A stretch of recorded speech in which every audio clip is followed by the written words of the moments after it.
Your boy got a fresh cut, dude. Fresh cut, dude. Got a oh my. The fresh cut, dude? Yo. Yo. Yo. What's good, guys? Hope you guys are doing all right.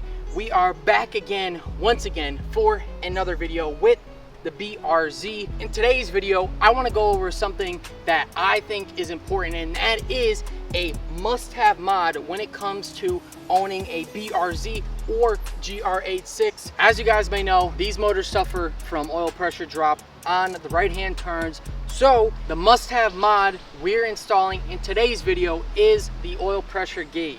The reason for this is because it gives you that 90% sense of security that your oil pressure is not dropping. Once you see your oil pressure is dropping, if it does, then you know to let off. You don't keep pushing the motor when the oil starts to drop. So this is the must-have mod when it comes to this car, because you're saving your own car, because you're directly monitoring the problem when it comes to these motors. Today, we're just installing the oil pressure gauge.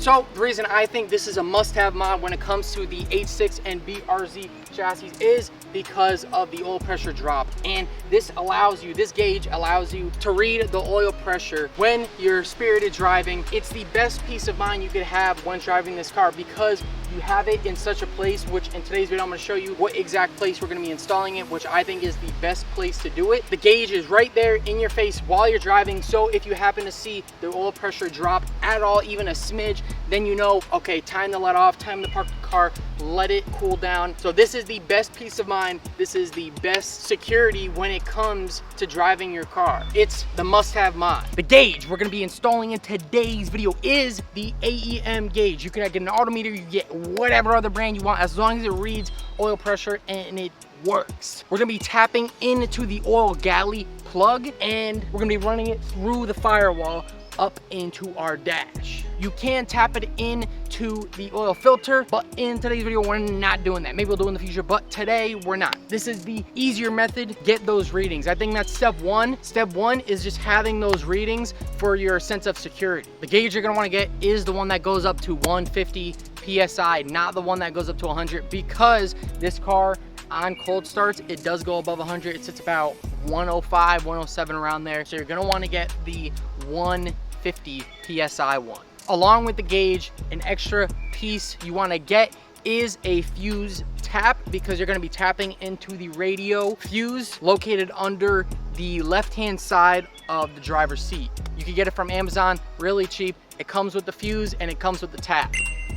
Next, you might want to get something like a small knife, because you might have to cut the boot that's feeding into the firewall, or it's going to take you a minute, but you could pry the boot apart from the wiring harness. Then finally, you want an M18 to 1.5. Once you take the old bolt out, you could put your new one in there. I got a Torque Solutions oil galley plug from Amazon, really cheap, like 10 bucks. The reason why you need a new plug is because the old plug that goes into the block, it doesn't have a hole in it, so you can't get any readings. This plug is gonna have a hole in it, and it will allow you to get those readings. And you need something to hold the gauge in. I got the Import Image Racing 3D printed gauge pod. It's not bad price, it's okay. 3D printed, I think it's like 40 bucks. It's not bad, and it goes in the dashboard vent on the left-hand side.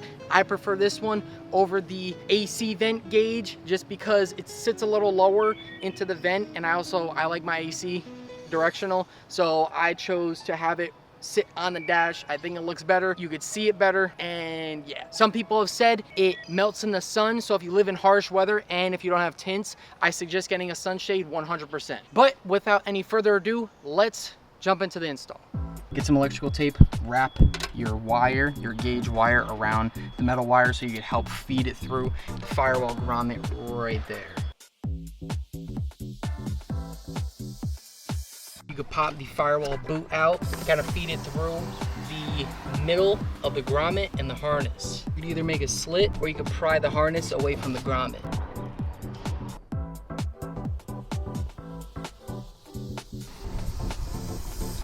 Hardest part is done, fishing the wire through the firewall boot. So what I did was I cut a small hole in the grommet right next to the harness and fed it through. Pull the whole rubber grommet out as well as the plastic piece, and you just kind of take your time and fish it through. And that's what it looks like on the inside there.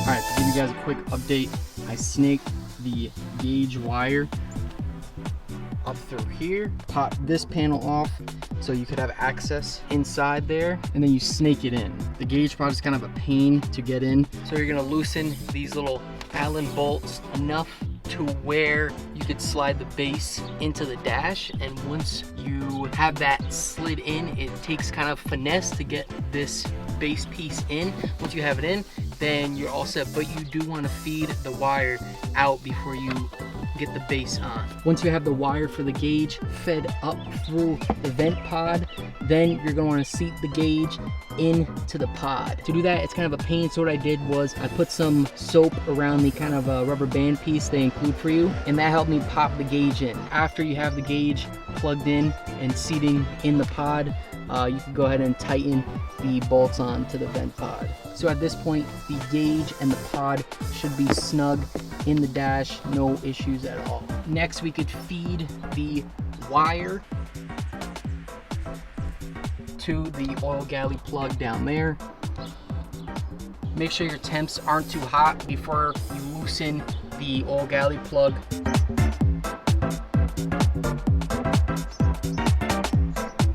So as you see, the gauge is hooked up here, right into the block. This is where we fed it through. Probably the easiest way to feed it through is right through the intake there. So the oil galley plug, I just tightened it till snug, gave it, you know, kind of a quarter, half a turn. The piece that the gauge provides you is kind of a pain to tighten right there because of the wiring. So if you can, you have to kind of push the wiring out of the way to be able to get a socket on there, or you could come through kind of under here, or you could take the intake piping off to be able to get kind of a wrench in there. So next up is to ground the gauge. This is one way you could do it, is you want to grab a fuse tap and come in down here,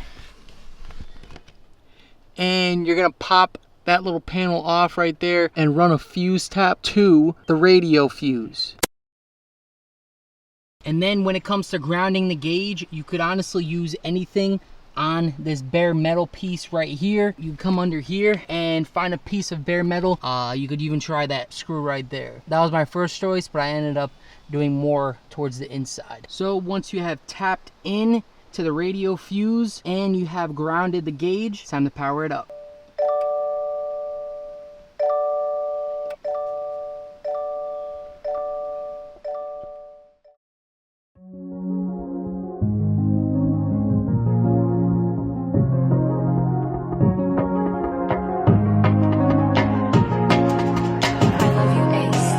What up, guys? So we're gonna give her a warm start. This isn't really cold, I would say. Did drive the car a little bit, so I think it's gonna be a little warm, but you're gonna be able to see firsthand the oil pressures when the car's a little warm.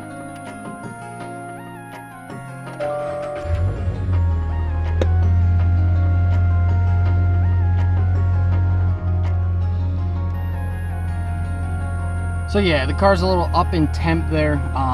Usually when you cold start, the oil pressures sit around 105, 107, around there. It goes above 100. So that's why you need to get the 150 gauge instead of the 100. But once it settles, you see we're sitting around 25. That is kind of the sweet spot. I would say maybe 15. That's, you kind of sit on those levels, 15, 20, 25. Those are the sweet spot for when you're at idle. I'll show you guys some oil pressures when driving as well.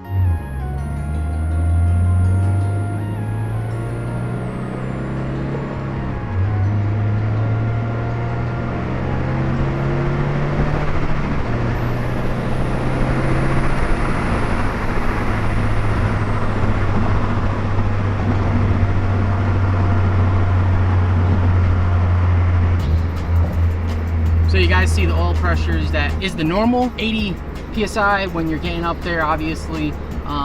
Barely even hit 90. I don't even think we hit 90.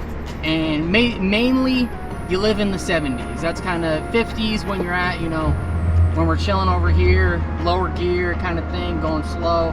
Then, you know, up in the 60s, 50s, 60s, and then 70s, almost 80s. That made no sense. Anyways, you guys see what's going on.